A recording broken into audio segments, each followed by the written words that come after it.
Après plus de 12 mois à la recherche d'un investisseur pour donner corps à ce projet qui lui est cher, Greta Maratabila vient d'avoir gain de cause. À bord de cet engin, elle donne le premier coup de pelle marquant le lancement officiel des travaux de la toute première maison d'arrêt et de réinsertion pour enfants du Gabon, dont voici la genèse. En prenant mes fonctions de président du tribunal pour enfants de Port-Gentil il y a plus de 4 ans, j'ai eu la tristesse de découvrir des enfants incarcérés dans des conditions qui ont attristé mon cœur. Mais j'ai également trouvé une équipe dynamique, œuvrant pour la protection de ces enfants, l'amélioration de leurs conditions de détention et leur réinsertion sociale.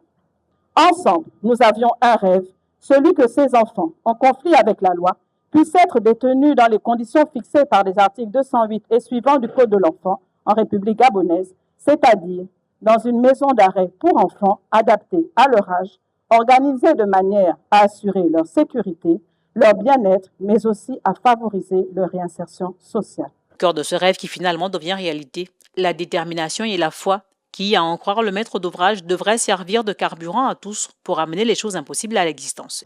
Voici, après plusieurs rebondissements que je n'exposerai pas ici, le rêve peut enfin devenir réalité grâce à la société Assala Gabon, à la contribution du directeur de cette prison, mais aussi grâce à la foi et la détermination d'hommes et de femmes qui n'ont pas cessé de croire que c'était possible.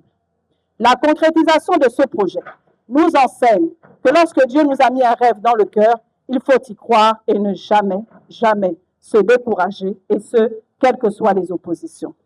Cette maison d'arrêt pour enfants est surtout une maison double, une maison d'arrêt pour filles et une autre pour garçons, toutes les deux séparées par un mur. À l'intérieur de chacune d'elles, des chambres avec douche et WC, un réfectoire, une salle polyvalente, une infirmerie, des bureaux pour les agents de la sécurité pénitentiaire, la psychologue, le travailleur social, une aire de jeu. Greta Maratabila a rendu hommage à tous ceux qui, de près ou de loin, contribuent jusqu'ici à rendre acceptable le séjour carcéral des mineurs. Confié à une entreprise gabonaise, les travaux seront livrés dans environ 3 mois. Le gouverneur Jean-Robert Nguemanon a salué l'initiative.